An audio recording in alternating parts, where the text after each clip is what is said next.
Fala, grande Rafael. Fala, grande Carlos. Deixa eu ver. Vamos dar um tempinho aí pra galera ir entrando aí, cara. Opa, teu sinal tá cortando aí, deu uma travada aí. Tu tá me escutando? Eu acho, eu não tô te escutando. Não tá me escutando?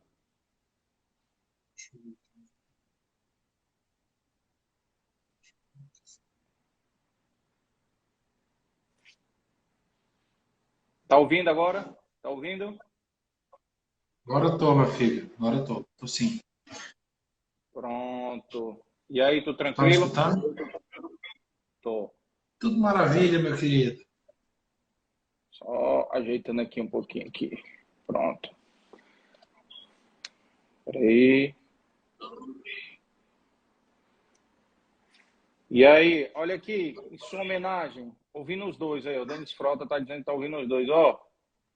Grande Denis, meu amigo. Eita, nossa senhora, que é isso? Pelo amor de Deus. Você vai ver muito durante a live aqui, ó.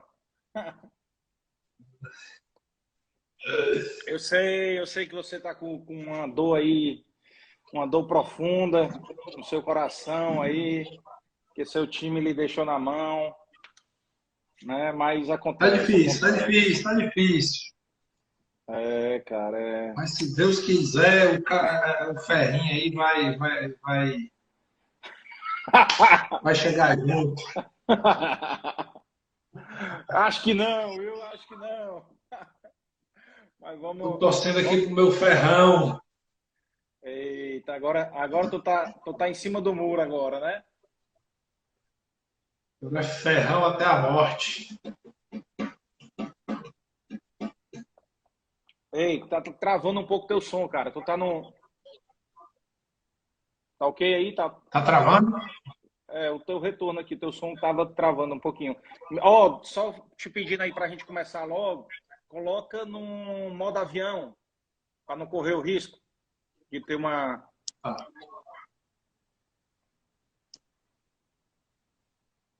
Pronto?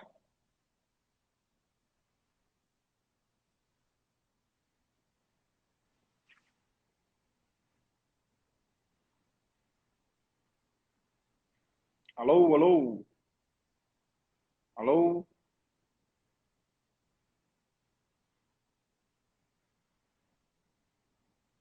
Caiu.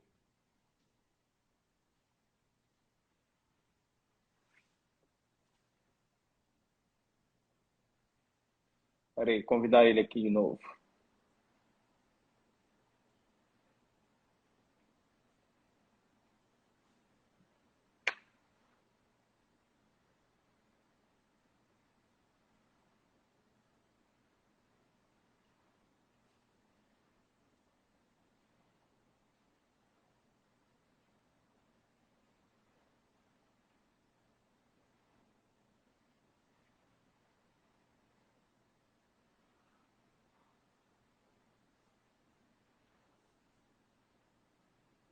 Rafael, se estiver me ouvindo aí, ó, eu te mandei um convite aí, dá uma olhada aí. Eu não tô conseguindo aceitar o teu, não.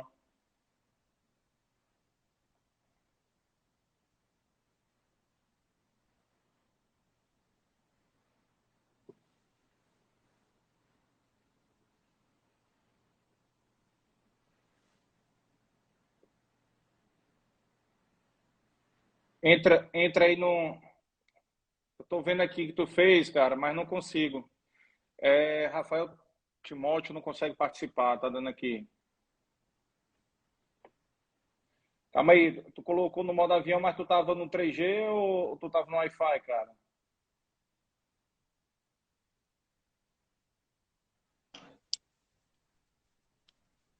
Alô? Peraí, peraí. Pronto, tu entrou aí, agora eu não tô vendo a tua imagem aqui ainda. Só um Deixa minuto. eu virar a câmera aqui.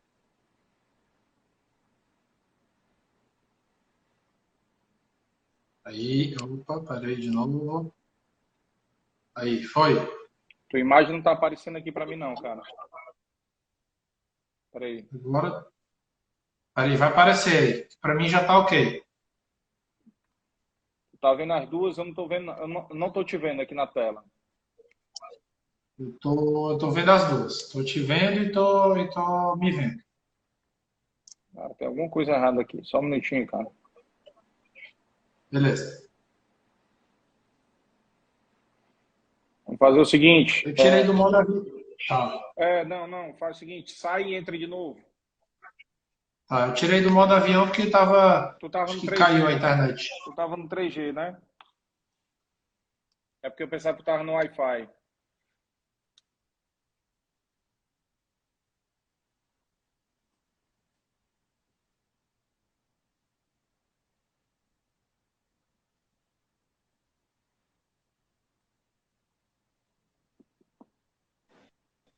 Pronto, cara. Foi? Pronto. Tô te vendo Foi, agora. beleza. Beleza, deu certo agora. É porque tu tava no. Eu pensava que tu tava no Wi-Fi, por isso que eu te falei pra botar no modo avião, cara. Não, eu Mas. tava, pois é, mas na hora que eu botei ele desativou o Wi-Fi. Aí é. Ixi. É, deve ser Não, alguma configuração do celular. não. Então vamos dar um tempinho aí só pra galera entrar aí, e aí a gente começa. E Beleza, aí, na hora. como é que tá aí? Como é que foi o carnaval? Eu vi fotos, viu, desse carnaval, viu? Foi bom, Rendeu, rapaz. Carnaval foi rendeu, legal, foi bom. rendeu esse carnaval. Graças a Deus o Fabinho aí fez a festa. É, eu vi, inspirado pelo Sérgio Malandro, né? Ops! Hã? Sérgio Malandro aí fez um discípulo. Foi. Amigo, vamos começar a falar um pouco aí, cara.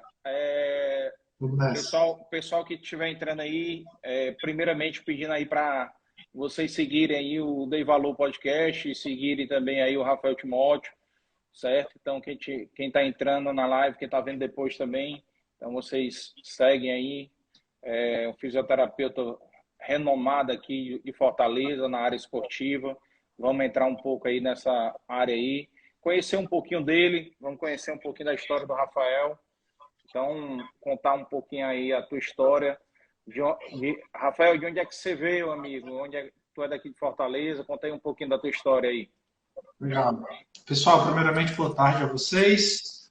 Agradecer aí o Carlos pelo convite, aos colegas que já me acompanham. Eu vi que alguns entraram aí para dar uma espiada na live. Ah, Queria também pedir para seguirem aí o Dei Valor Podcast, um podcast cearense. Converso muito com o Carlos e eu sou um consumidor desses podcasts. E é um podcast voltado, né, para business, empreendedorismo, que é muito bacana as pessoas isso. conhecerem aí o dia a dia dessas pessoas que fazem a parte empresarial aqui do nosso estado. Então, sigam aí Conhecer o os Dei Valor bastidores, né? Podcast. Conhecer os bastidores. Exatamente. Hoje vamos ter o Exato. 35º episódio hoje à noite. Legal. Com o Então, Carlos Matos, né, que eu vi. Exatamente. Falar muito de agronegócio, viu? Vamos falar muito aí do. Então vamos lá. Vamos lá. Respondendo aí começando esse bate-papo. Cara, eu sou cearense, né? Sou aqui de Fortaleza mesmo. Uhum. Tenho 41 anos, nasci em 1980, esse ano faço 42, sou aqui de Fortaleza e estudei lá, no meu início de colégio foi no Colégio Estela Maris, né? Um colégio que eu me orgulho muito de ter passado por ele. Hoje ele não existe mais, né? Mas é um Uhum. colégio de formação católica, que muitos colegas passaram por ele e que com esse advento do WhatsApp, Facebook, Instagram, eu continuo mantendo contato aí com vários desses colegas. Inclusive até um deles, a gente tem alguns grupos em comum e um deles até publicou antes de mim a entrevista aqui na live aqui na live do Dei Valor. Então a gente sempre mantém esse contato. Então eu Bacana, estudei bacana. no Colégio Estela Maris fez desde o maternal até a antiga sétima série. Uhum. Antigamente no ginásio a gente ia até a oitava, né? Eu estudei até a 7ª série lá no Estela Maris. E aí, quando foi da 7ª para a 8ª série, eu fui para o Farias Brito, aqui para o Odilon Braveza, aqui na Dom Luiz. O Estela E Maris lá no ficava Braveza, onde, hein, cara? o Estela Maris ficava ali na Antônio Justa, quase em frente àquela escola de saúde pública ali no Meireles, Ah, sim, sim, sim, eu me lembro, onde hoje é um finalzinho. prédio, né, residencial. Eu Hoje, me hoje, lembro. hoje, hoje, hoje é um Uns conjunto prédios de da Mota prédios ali. Machado, é. Exatamente. Então, hoje tem um conjunto de prédios ali. E aí Uhum. depois, quando eu fui para a 8ª série, acabei indo lá para o Farias Brito, para o Onde lá? Braveza, e finalizei lá o ensino médio, ensino médio até o 3º ano do 2º grau lá no Braveza. Massa, massa. E aí, como é que foi aí a tua escolha aí da área da saúde? Como é que foi essa opção aí? Cara, beleza. Cara, desde o, desde o início da minha formação, eu sempre fui muito ligado a esportes, né? Então, eu Uhum. sempre tive uma ligação muito direta com esportes, principalmente na parte colegial, né? Vamos dizer assim. Uhum. E, e aí eu queria algo voltado para essa área, né? Tanto na área de saúde, nunca fui um cara muito bom nas áreas exatas, de matemática e física, sempre gostei mais da área de ciências, biologia, essa parte humana, de corpo humano, né? E inicialmente eu tinha pensado em fazer medicina, né? Pensei em fazer medicina. Uhum. E já querendo mais ou menos seguir, sabendo mais ou menos que área até mesmo seguir na medicina. Área E esportiva aí, também, né? no caso, na minha área, traumatologia, ortopedia, esportiva, vamos dizer assim. Uhum. E aí, prestei vestibular e não passei. Prestei vestibular 2 vezes e não passei. Até que, em conversa mesmo com familiares, com colegas, disse, Rafael, por que tu não faz presta vestibular para fisioterapia? Porque as cadeiras básicas, elas, de repente, você pode aproveitar, se for transferir o curso, mudar, caso você vá para a medicina. Então, o que é que tu acha? Aí, beleza, eu vou tentar, vou fazer essa tentativa. E aí fiz essa tentativa e passei na Unifor, né? Passei na Universidade de Fortaleza, isso em Uhum. 99. E, e aí, desde o primeiro semestre, acabei gostando de trabalhar não, de estudar as coisas relativas à fisioterapia. Me identifiquei com a faculdade e lá permaneci. Uhum. Lá permaneci e fiquei Gostou, na né? universidade. Gostei da área Desencantou lá e da cursei, medicina. exato, cursei, vi a possibilidade de, de enveredar pela área que eu queria, né, que é a área voltada para trauma, ortopedia, para as alterações musculoesqueléticas, vamos dizer assim, e esportiva. Então lá eu vi uma grande possibilidade de atuar naquilo que eu realmente queria. E, e aí me formei em 2004. Bacana. Onde foi que tu fez, cara? Eu fiz na Unifor, né? Fiz na Na Unifor. Universidade de Fortaleza.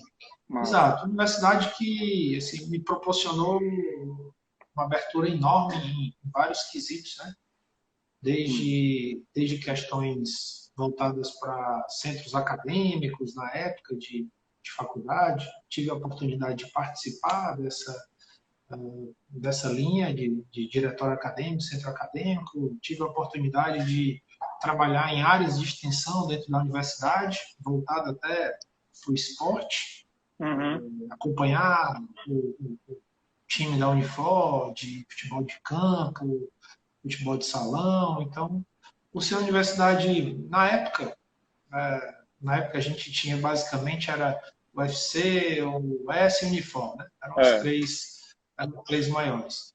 E por ser uma universidade, uma das três universidades, você tinha inúmeras oportunidades de se inserir ali Uhum, dentro de vários contextos, né?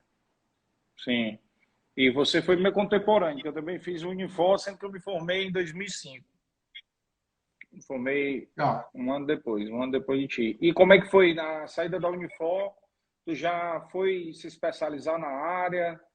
Como é que tu fez? Ernesto, cara, essa é uma questão bem interessante, porque muitos colegas, colegas que eu digo recém-formados, né, Hum, têm essa dificuldade de fazer esse meio de campo entre faculdade e mercado de trabalho, né? sim. Onde você tem ali um hiato muito grande para iniciar esse trabalho de mercado de trabalho, né, para se inserir no mercado. Cara, eu costumo, até mesmo depois da faculdade, eu costumo comentar muito com meus alunos que uma grande escola para mim, para me inserir dentro do mercado, foi o trabalho voltado para diretório acadêmico e centro acadêmico. Porque nessa época, a gente organizava muitos eventos, né? Os diretórios acadêmicos, os centros acadêmicos organizavam as jornadas, As ah, caloradas.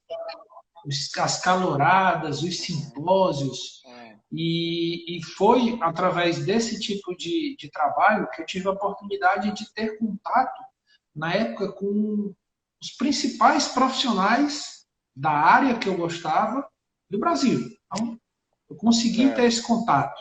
Ou porque a gente trazia esses profissionais de lá para cá, do Uhum, Paraná, de Santa Catarina, de São Paulo, do Pará, enfim, a gente trazia para cá para participar desses eventos, ou também a gente se deslocava para participar dos congressos, né? ah, Para ir para os congressos.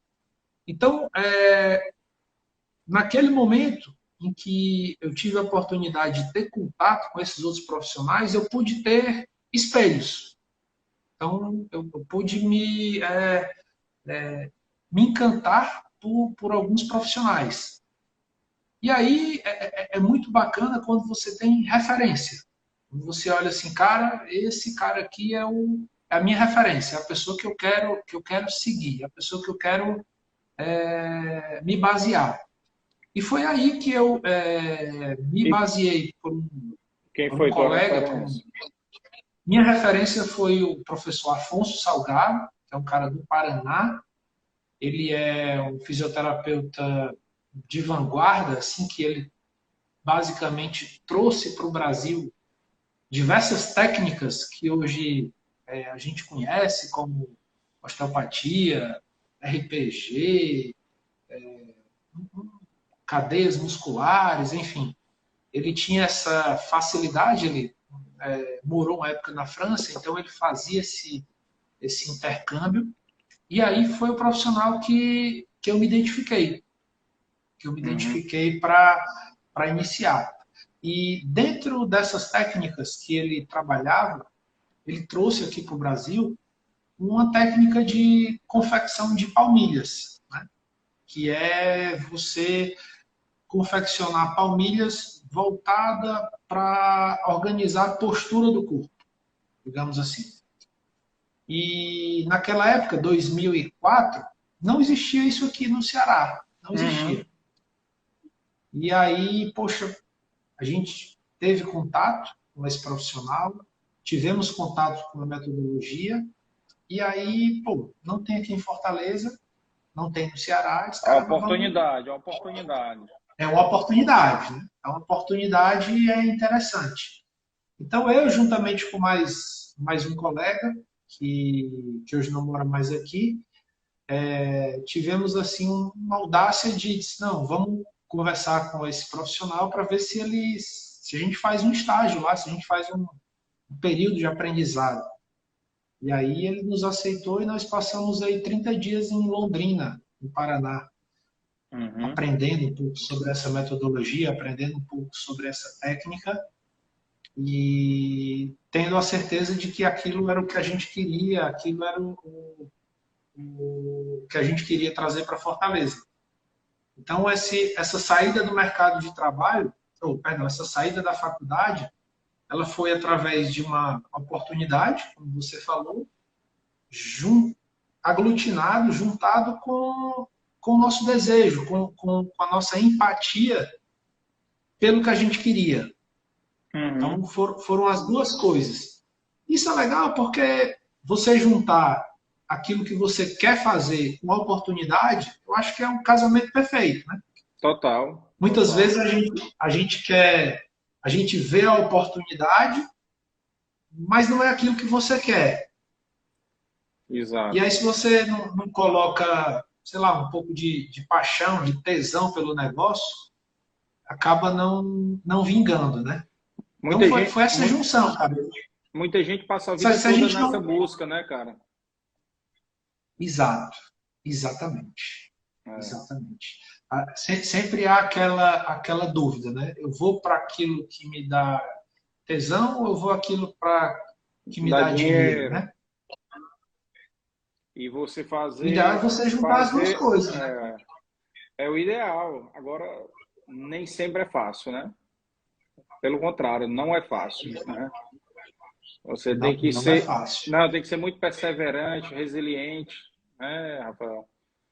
Que você consegue. Aí, como é que foi? Tu desenvolveu esse negócio da palmilha? Exato. Então, nós trouxemos em 2004, 2005, Uhum, essa questão dessa metodologia, né, de uhum, confecção de palmilhas individualizadas para cada pessoa. E aí, interessante, né? Na época, eu não sou filho de pais abastados, né? Meus uhum, pais eram assalariados e tudo, então a gente não tinha aquele recurso financeiro todo. E existia um investimento para fazer isso. A gente uhum, tinha a oportunidade ali, existia um uhum, investimento, mas faltava grana, né? uhum, E então foi que a gente resolveu o seguinte, cara, eu e um outro colega, a gente tem algumas opções, né? Pedir um empréstimo bancário, né? Fomos recorrer aí às casas bancárias com o intuito de ter esse retorno. Mas mesmo assim a gente ainda estava um pouco reticente. Foi aí que a gente juntou, na verdade, 4 sócios. Então a gente tinha um negócio para 4 pessoas, para dividir para 4. Porque a gente não tinha esse recurso todo uhum. e, e a gente não. Foi a forma como a gente encontrou. E aí, claro, se a gente tem um recurso iniciando para dividir para 4, difícil, né? É complicado, mas É bem difícil. todo começo é duro, cara, é difícil, né? Exato, exatamente. Então, assim, aí, obviamente, vocês já devem saber o que é que aconteceu. Obviamente, o negócio iniciando para 4 pessoas acabou não dando certo, né? Uhum. E a gente até teve que separar a sociedade, onde 2 colegas saíram e ficamos só eu e o outro sócio, para que a gente pudesse ter para que o nosso faturamento realmente pudesse ser satisfatório e o negócio pudesse ser viável. Então nós Uhum. ficou eu e um sócio durante um bom tempo trabalhando nessa área. Era muito cacique para pouco índio, né? Exatamente, cara. Era muito cacique para pouco índio. Na hora de repartir o negócio, É, ficava uma parcela muito pequenininha para cada um. Então aí a gente. Aí as coisas foram indo, né, nesse caminho e acabou ficando somente eu e um colega, ficamos 2 sócios, e aí as coisas começaram a prosperar de uma forma melhor, vamos dizer assim. entendi, A entendi. Josi aí entrando, Josi é um beach tênis aí, viu? Josi Joga lá joga com a com. gente lá no Tigrão, acho que você Exato. conhece. Conheço sim. E passou também aí uma aluna tua aí também, deixa eu ver aqui como era o nome dela. Era. Ah, cadê?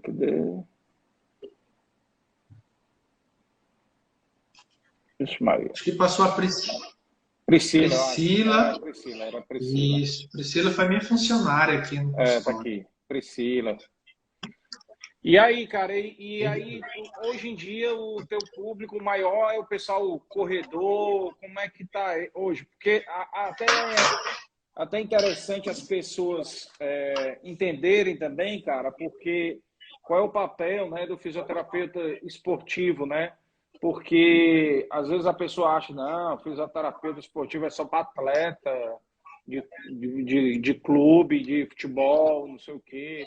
Às vezes eu nem sei, mas Josi tem uma dúvida aí, pode perguntar, Josi, que ele responde já. É porque às vezes você tem, sei lá, tu deve ter muito paciente que é atleta profissional, né? Óbvio, deve ter. Sim. Muito provavelmente esses teus pacientes sejam da carniça do Ceará. Que eu já Tem tudo, vi, tem tudo. que eu já vi. E, cara, e aí como é que o cidadão comum também, até para ele entender também, que eu sei que tu deve hoje atender muito pessoal de corrida, né? Então tem muita assessoria Sim. esportiva por causa da pisada, e aí eu também vou te falar depois da minha experiência como corredor, né? Canelite, cara, canelite é foda, não tem a ver com a pisada, não Aham. tem, tá entendendo? Tem muita coisa aí que pode estar envolvido, né? Desses prós e contras aí da pisada errada, a pisada pronada, a pisada supinada, né? Então, às vezes as pessoas nem conhecem isso, né? Nem sabem que tem até fazer um teste, né? Vamos falar aí um pouquinho disso aí. Daqui a pouco a gente fala aí da dúvida aí da Josi. Da dúvida da Josi, né? É. Carlos, cara, é o seguinte, toda a vida, falando um pouco dessa saída da universidade, né? Escolhido a área que você quer atuar, né? No caso, na fisioterapia esportiva, a primeira coisa que você pensa, que vem na sua cabeça, porra, eu quero lá atender a galera filé, né? Eu quero atender o público de alto nível, atletas profissionais, né? Naquela época ali, 2004, É. pós Copa do Mundo de 2002, né? Do, Aham. do Japão, se vocês se lembram, e aí na Copa do Mundo de 2002 foi onde teve ali, onde o Ronaldinho deu uma moral danada pro fisioterapeuta da época, que era o Nilton Cantoni, o famoso filé. Uhum. E quando você pensa nessa área, fisioterapia esportiva, obviamente na cabeça você vem de querer atender os melhores atletas aí do Brasil, do Ceará, e do mundo. Né? É isso que você pensa inicialmente. Só Uhum. que a realidade acaba sendo um pouco diferente. Né? E você, quando você vem para a realidade no mercado de trabalho, esses atletas profissionais eles correspondem a um nicho de mercado bem reduzido. Né? E que o maior nicho de mercado que você tem são atletas amadores. Né? E a Uhum. gente pode considerar assim como atletas, praticantes, pessoas que praticam esportivo, que praticam algum esporte de forma amadora. Então, esse é o Uhum. grande nicho de mercado. Então, quando você faz uma linha de trabalho voltado para atletas amadores, você faz uma linha de mercado voltado para um nicho de trabalho maior. Entendi. Você sai de um oceano, vamos dizer, mais sangrento de disputa, que é o atleta profissional, onde todo mundo quer pegar esse tipo de atleta, e você vai para um oceano mais, vamos dizer assim, mais azul, que são atletas amadores. É, Então, o isso, mercado mais verde, né, cara? exato, o É, mercado mais verde. que E é um mercado carente. muito carente e é um mercado bem interessante. Né? Bem Uhum. interessante por quê? Em vários aspectos. Primeiro, são pessoas que estão ali praticando atividade física por vontade própria e, Sim. consequentemente, acabam investindo em em várias situações. Investindo em acessórios, né? Como Uhum. relógios, roupas, tênis, Aí. e exato. E acabam investindo também nesse processo de manutenção, de recuperação, que a fisioterapia esportiva pode proporcionar. Né? Isso eu estou Uhum. falando numa situação de pessoas que não estão lesionadas. Então, o praticante de atividade física, ele depende da fisioterapia esportiva inicialmente para fazer uma prevenção, trabalho Uhum. preventivo. Claro Uhum. que não são todas as pessoas que têm essa consciência ou até mesmo sabem que o fisioterapeuta pode fazer esse trabalho preventivo. A maioria das pessoas Uhum. procuram a gente pela dor, não É. é pelo amor. Uhum. Ou seja, quando já tá lesionado. Quando sentiu alguma Então, coisa. exato. Hoje, o trabalho da fisioterapia, o fisioterapeuta em si é um profissional de primeiro contato. Você pode procurar um fisioterapeuta em primeiro contato, tanto para fazer a parte de prevenção, né, através dos trabalhos recuperativos pós-treino, como também para a parte de terapêutica, falando, de você tratar uma lesão. Então, o trabalho que eu faço aqui no meu dia a dia, cara, é um trabalho de diagnóstico. Ah, Sim. Rafael, é um trabalho de diagnóstico de imagem, de patologia? Não. É um trabalho de diagnóstico funcional, onde eu vou identificar situações ruins através do movimento para que eu possa ver, ó, isso daqui é que pode estar causando teu problema. Uhum. E aí, por exemplo, eu vou pegar um gancho no que você falou da canelite, né? Uhum. Perfeito. Então, assim, a canelite é uma das lesões mais chatas que eu já conheço. Então, já fica esse alerta aí, ok? Para você diagnosticar uma canelite, ela é um diagnóstico clínico. Ou seja, você consegue identificar ali, palpando, apertando ali a região da canela, e você diagnostica que você tem uma canelite, ok? Perfeito. A partir daí, a gente precisa entender quais são os motivos dessa canelite.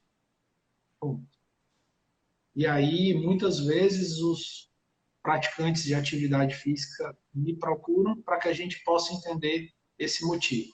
Rafael, pode ser a pisada? Pode ser. Pode ser a forma de correr? Pode ser. Pode ser o tênis inadequado? Também. Pode ser um sobrepeso? Pode ser. Pode ser uma adaptação ao esporte, à corrida? Também pode ser.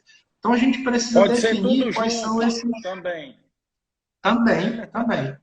Então a gente precisa definir quais os aspectos que estão mais evidentes ali. E essa questão do tudo junto, eu costumo dizer que uma lesão no esporte é como se fosse um acidente de avião. Para que ocorra um acidente de avião, nunca é um fator, né? Você tem É, uma série de fatores ali para que são aconteça vários. o É. acidente de avião. Na lesão do esporte é isso também. Você tem uma série de fatores que acontecem em um determinado momento que Uhum. acabam gerando essa lesão. Entendi, entendi. Cara, legal.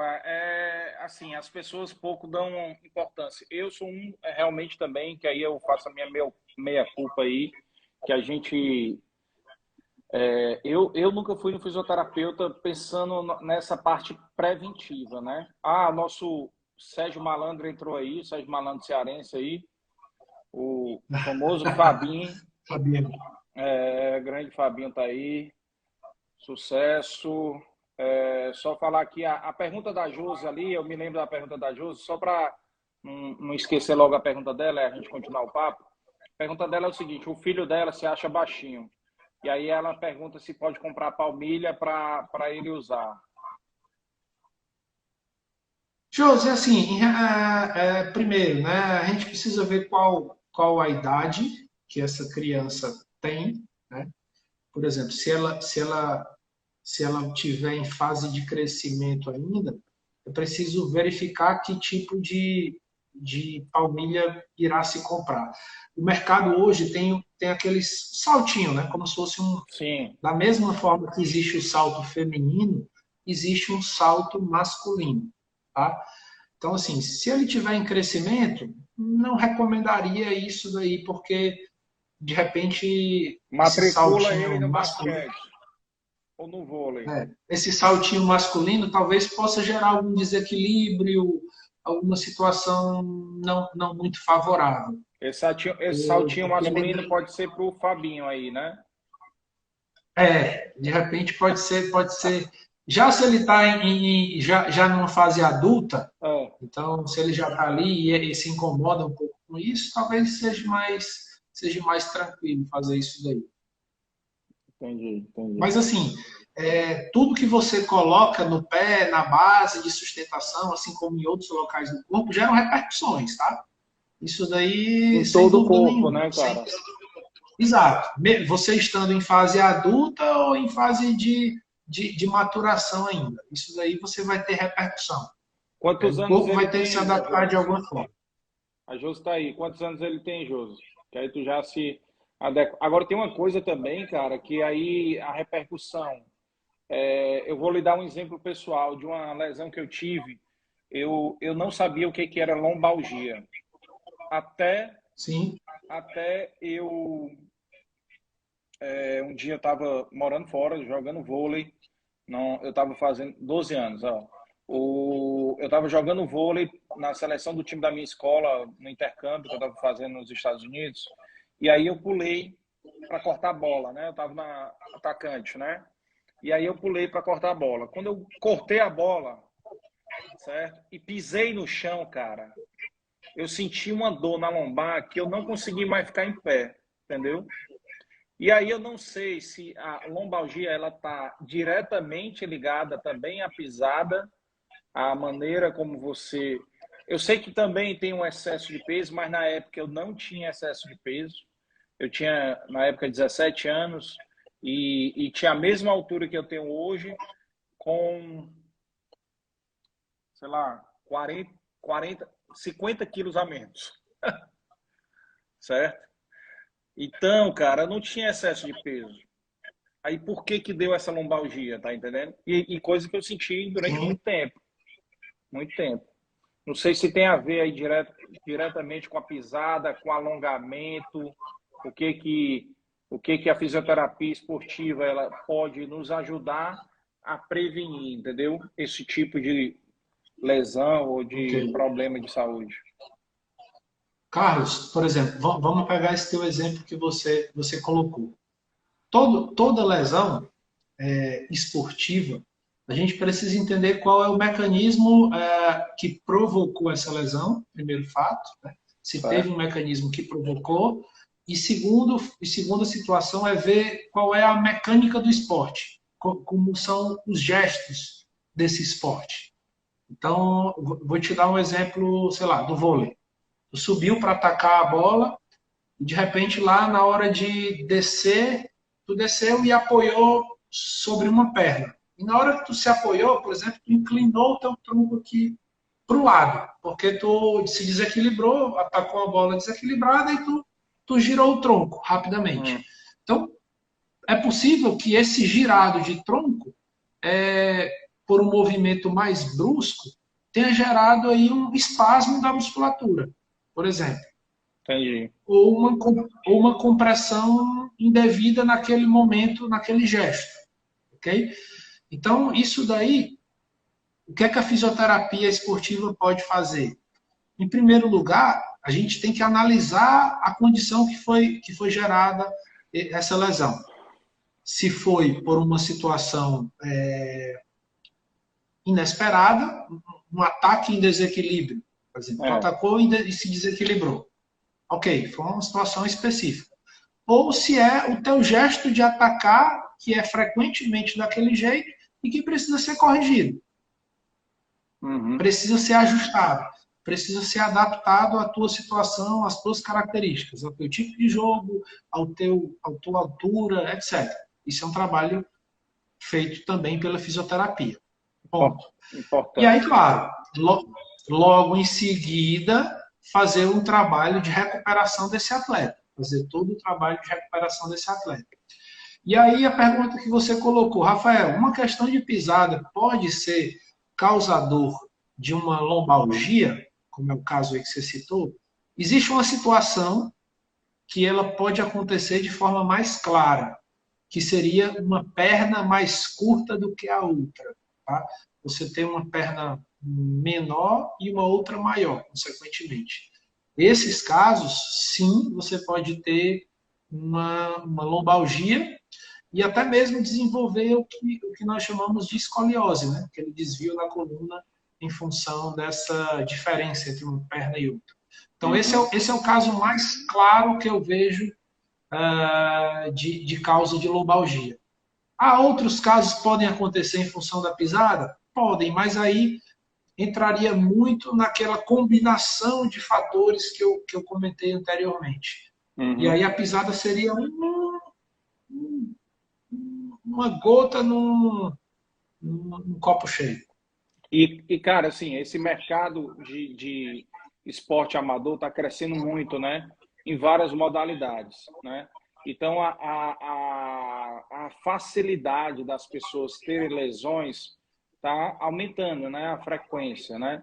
E aí, vamos lá, eu costumava correr, né? E estou voltando aos poucos agora, né? Ter que perder um pouquinho mais de peso, fazer trabalho na academia, tudo. Mas tanto eu como você que jogamos junto beach tênis, né? O beach tênis também tem as suas lesões, né? Possíveis, né? E aí você até passou por um caso agora particular aí seu, né? Para você ver como até o fisioterapeuta se lesiona, né? Então Sim.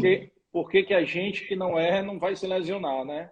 Então assim, como é que hoje esse profissional, esse esportista amador, né, que corre lá na sua assessoria 3 vezes por semana, no final de semana joga beach tênis, né? Como é que ele hoje pode se prevenir, né, de futuras lesões, tanto na corrida como no beach tênis ou em demais esportes? Bom, Carlos, interessante que, assim, em primeiro lugar, eu vejo que as pessoas a cada dia mais têm procurado o esporte como qualidade de vida, de forma geral. Isso é muito Terapia, positivo. né? Muita coisa também. Exato. Como terapia, enfim, qualidade de vida de um modo geral. Então, nós tivemos uma evolução em relação a isso, o que é positivo. Paralelamente a isso, você vai surgindo vários esportes que te deixam essa prática mais fácil, mais acessível, como você falou. Se a gente pegar aí os últimos, sei lá, 15 anos, vamos colocar aqui, numa, numa janela maior, nos últimos 15 anos, eu vou destacar 3 esportes para vocês. Corrida, crossfit e agora o beach tennis. Sim, Então, CrossFit também. são três esportes que eu acredito que nessa janela de 15 anos tiveram um boom enorme. Basicamente nessa ordem. Primeiro, corrida. Então, a corrida, quando ela se apresentou como esporte praticável por todo mundo, antigamente você só via o quê? A corrida de São Silvestre, era o cara que corria velocidade, etc. De repente, explodiu a corrida de rua e as pessoas começaram a correr 5 quilômetros, 10 quilômetros, quem não corria nem um quarteirão. É. E aí o número de adeptos aumentou. Consequentemente, as lesões aconteceram pelo fato das pessoas não estarem preparadas para isso. Segundo ponto, o segundo esporte que veio nessa janela de 15 anos foi o CrossFit. O CrossFit, quando veio, teve um outro boom enorme. Box de CrossFit, acessórios, uma série de coisas, consequentemente, lesão. E aí no CrossFit, algumas pessoas até chegaram a macular esse esporte como sendo um esporte lesivo. Mas não é por aí. O esporte em si ele não é lesivo. Né?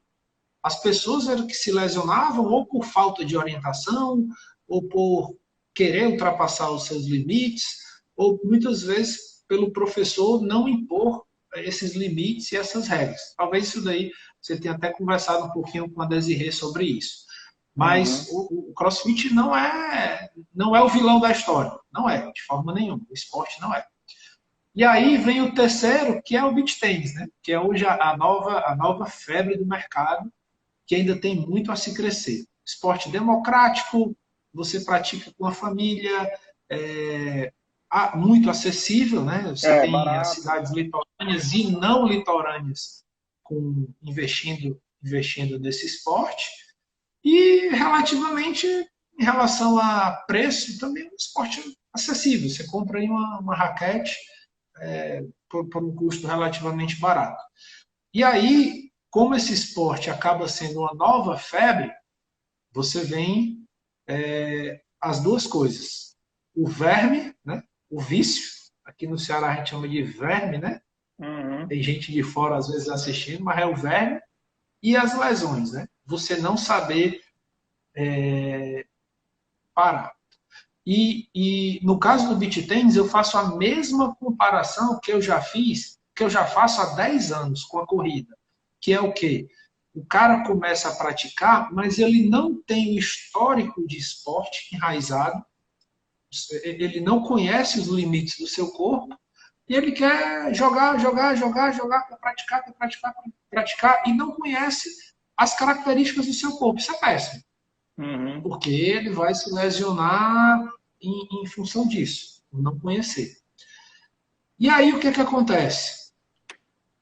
Hoje em dia, paralelamente a esse crescimento do esporte, vai existindo a capacitação de profissionais para lidar com isso. Então, o que é que se tinha antigamente? Você tinha muito com tênis, mas o tênis não é beach tênis. Então, a capacitação desses profissionais para lidar com essas lesões, ela vai acontecendo paralelamente ao crescimento do esporte. É porque é uma coisa nova também, né, Rafael? Como é que ele Exato, vai ter esses exato, conhecimentos de causa, da experiência, né? É. exato. E aí é como você falou, até citou um fato que aconteceu comigo há 2 semanas atrás. Eu tenho em função do esporte, em função de algumas situações, eu tenho o meu tornozelo que é um pouco mais frouxo, que ele é um pouco mais frouxo.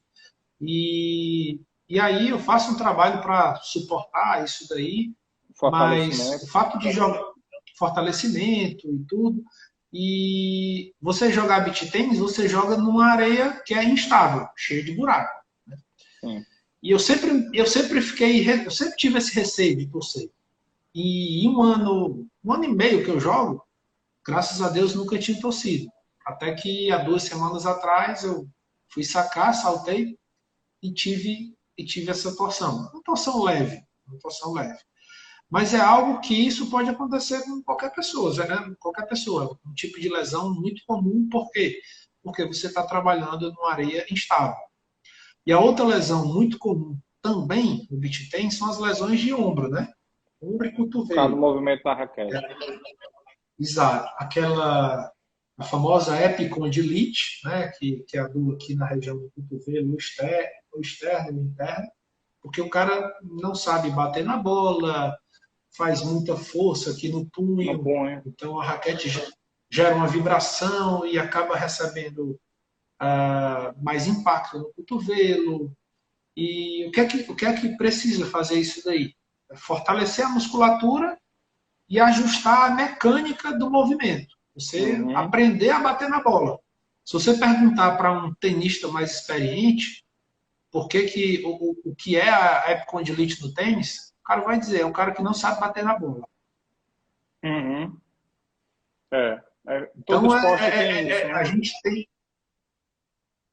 Como é que é? Desculpa. Não, todo esporte tem essa particularidade, né? E aí, pegando o gancho aí do que o Fabinho perguntou aí, da canelite, que a gente já falou um pouco, na corrida tem a ver exatamente com a pisada, né? Na corrida tem a ver com a pisada, com aquela pisada, se a sua pisada é muito pronada ou é supinada, né? Então você tem que ter o sapato correto, palmilha correta para corrigir a postura, exatamente para evitar a lesão lombar, se for o caso, ou a canelite, né? Lembrando também, pessoal, quem está assistindo, que sempre é bom você ter o acompanhamento do profissional de fisioterapia, do educador físico, né, e do médico ortopedista, né, Sim, necessário. Então, assim, só para deixar claro aí para todo mundo que está assistindo, né, que um não anula o outro, então todos são complementares, né? exato, exato. Há um complemento de trabalho em relação a isso, cada um na sua esfera. Uhum, E pronto, sobre essa questão da canelite, Carlos, muitas vezes a gente, quando o paciente vem nos procurar para uhum, saber o porquê dessa canelite, a grande maioria das vezes está relacionado com o tipo de pisada dele, a uhum, forma como ele pisa. Isso é uma característica dele, individual, anatômica, sim, tá? sim. É uma coisa anatômica dele, que nunca apresentou problema pelo fato dele nunca ter exigido do corpo dele. Então ele chega, Rafael, eu nasci com isso, por que, que é só agora que veio reclamar dessa canelite? Muitas vezes pelo fato dele estar exigindo do corpo dele naquele momento e não está preparado para isso. Então ele começa a ter uma pisada pronada e aí a gente precisa encontrar ferramentas para poder neutralizar isso daí.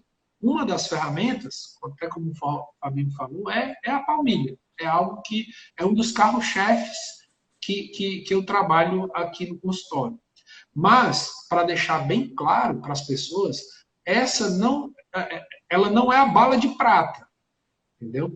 Ela sempre deve ser pensada dentro de um contexto. Então, assim, eu sempre falo para todo mundo, não é a bala de prata, não é um negócio que vai resolver todos os teus problemas. Ele vai atuar para neutralizar essa questão da pisada, deixar a pisada sem influência, mas que você vai precisar fortalecer, você vai precisar alongar, você vai precisar se preparar, dar toda essa condição para ficar numa situação melhor da questão da canelite. Massa, massa. Ó, a ideia é essa, né? A ideia é que você se prepare para a prática do esporte, né? Exatamente. Tem um professor muito conhecido dentro da área de fisioterapia chamado Christopher Powers. Ele é um americano. Eu tive a oportunidade de passar poucos dias na clínica dele. Foi uma das Hum. minhas formações que eu fiz.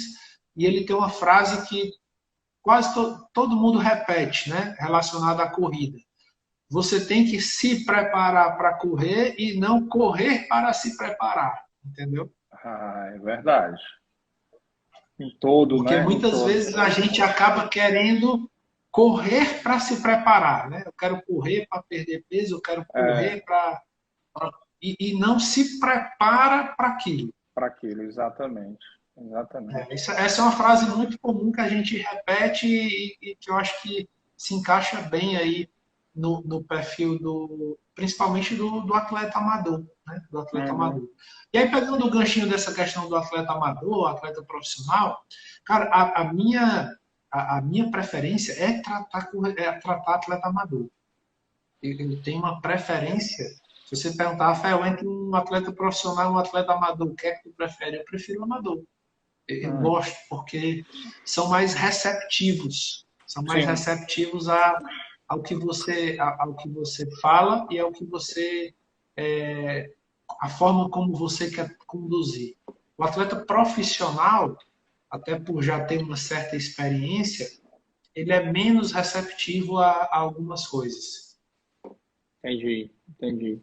É, ele já tem uma bagagem, né? O profissional já uma experiência, né? Aí é diferente aí o tratamento, né? Inclusive eu Porque tenho alguns deles não querem se prender às suas convicções, né? Acabam é, não querendo aceitar boa parte daquilo que você propõe por ter outras convicções. Então, o atleta amador já é um pouco diferente. Então, ele já é mais receptivo em relação a isso. inclusive tem um amigo meu que é fisioterapeuta do Fortaleza, o Albino, que tu deve conhecer. Meu brother, É, amigo, frescou comigo sua é, porra nesse final de é, semana. foi só porque o Ceará perdeu, foi? Ai, ai, ai. Cara, que bom, bicho, que bom. E aí, assim, para deixar o recado aqui para a galera, pessoal que quiser vai estar marcado aqui na postagem, vai estar salvo, então vocês vão poder encaminhar e assistir depois. Quem puder seguir, segue o Rafael Timóteo aí, pedir para seguir ele. Quem que tiver interesse, marca lá uma consulta lá com ele, vai conhecer, vai se prevenir das lesões. E segue aqui também o Dei Valor Podcast, acompanha o nosso conteúdo, as lives, os podcasts, tá? E, meu amigo, muito obrigado aí pelo seu tempo aí, né? Eu acho que foi bastante esclarecedor essas perguntas aí, né? Inclusive essa pergunta da Jeane também é interessante também, né? Você às vezes tem um filho e às vezes o filho tem uma postura errada também. No caso dela, o filho dela, a questão dela aí do esporte, né? Também eu acho que é relevante, né? Ele está na fase de crescimento, isso aí pode Sim, influenciar também, né? cara, Carlos, obrigado aí pelo convite. Assim, a ideia era realmente fazer uma live assim bem descontraída para mostrar um pouco do que a fisioterapia esportiva pode fazer para aquelas pessoas que ainda não conhecem. Uhum. É uma área da fisioterapia que ainda tem bastante coisa a crescer. Eu queria destacar aqui um ponto que existe uma entidade que reúne os fisioterapeutas esportivos, da qual eu faço parte, chamada de SONAF, que é a Sociedade Nacional de Fisioterapia e Atividade Física. Então, essa sociedade é que regulamenta, juntamente com o Conselho Federal de Fisioterapia, a especialidade do fisioterapeuta esportivo. Então, você que, paciente que procurar um profissional de fisioterapia esportiva, é interessante que procurem profissionais ligados à sociedade, já que é a entidade aí que regulamenta essa especialidade. Assim como é a Brasileira de Traumatologia e Ortopedia, que é a SBOT, enfim, a SONAF, uma sociedade que faz esse trabalho de gerenciamento desses profissionais, tá? Cara, Carlos, Bacana. brigadão aí pelo convite. A live vai ficar gravada para depois quem quiser assistir. Segue aí o Dê Valor Podcast. Então, quantos episódios por semana? São 3 agora, claro? Cara, Carlos? não, o podcast vai variar. Vai ter semana que é 2, 3. Janeiro e fevereiro foi uma por causa daquela pandemia inicial, mas a Sim. gente vai sempre fazer 2 ou 3 episódios por semana e fazer no mínimo uma live também por semana. Então a gente já está com um conteúdo bacana aí. E lembrando também que esse vídeo aqui, essa live, depois ela vai para o YouTube, para o canal lá do Dei Valor Podcast. Então também convidar as pessoas a se inscreverem lá e aí eu vou mandar para ti também aí para tu compartilhar nos teus grupos aí e compartilhar com os colegas, né, fisioterapeutas também. Beleza, amigo? Legal. Beleza, Carlos. Valeu, meu irmão. Valeu, meu irmão. Saudações tricolores. Vixe. Um abraço, cara. Valeu, valeu. Valeu, meu irmão.